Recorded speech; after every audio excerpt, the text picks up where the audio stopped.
Welcome to Kebari in Focus. In this episode we're going to be taking a look at a stiff hackle Kebari with a bit of a hotspot feature going on. In the vise I've got a size 12 fish on nymph wet hook and I'm using some fire orange 6/0 uni thread. This is a really bright orange thread, so rather than tying a hotspot at the end, the whole thread has got that hotspot sort of colour going on. So I'm going to run that thread down to the back of the hook, just trim off the tag end. Then I've got some peacock herl, 2 strands of peacock herl, just going to snap it, get rid of any brittle parts, and then if I run back up to the point where I want to tie in my hackles, I can tie in this peacock like this and run back down again to the butt end of the fly.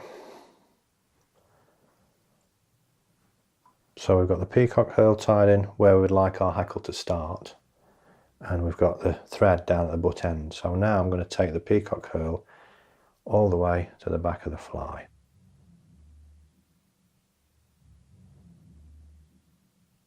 Then we pick up the thread again and we're all ready to tie off. So this just forms a little butt of orange thread as well, and you can build that up like building a head at the front of the fly to give yourself a nice tag at the back.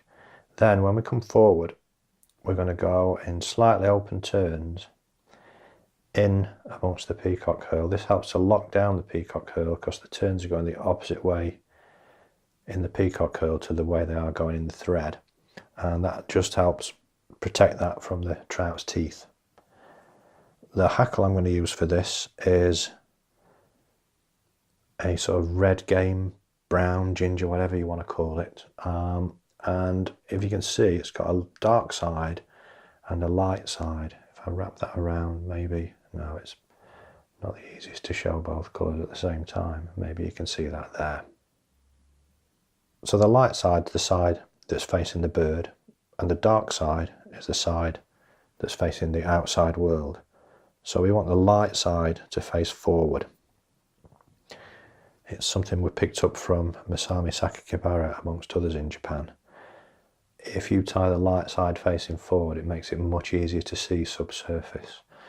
So I've just locked that tip, that central fibre of the feather stem, locked it down with a few turns of thread, and then I've got the light side there. I want to make sure that's facing forward as I start to wrap my turns. As we work our way forward, we just build up a nice hackle, and then we can tap that off and tie off. And trim off there. Then, if you've watched any of these or any of my tying before, you'll know about this trick that I picked up from Goishi. Can't thank you enough for this, Go. Just use a half hitch tool to clear your hackles out of the way. It's a great tool for moving all that hackle back, and then you can just go in and form a nice neat head without getting hackles everywhere.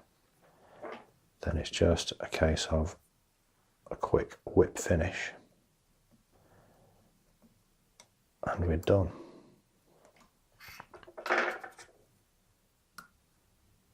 Trim off, get a little bit of varnish. Varnishing these hot heads really seems to help it keep its colour. Once it gets wet, it tends to go a bit darker, so a good coat of varnish on there just helps keep that colour. And so there we've got a nice hot head stiff hackle Kebari.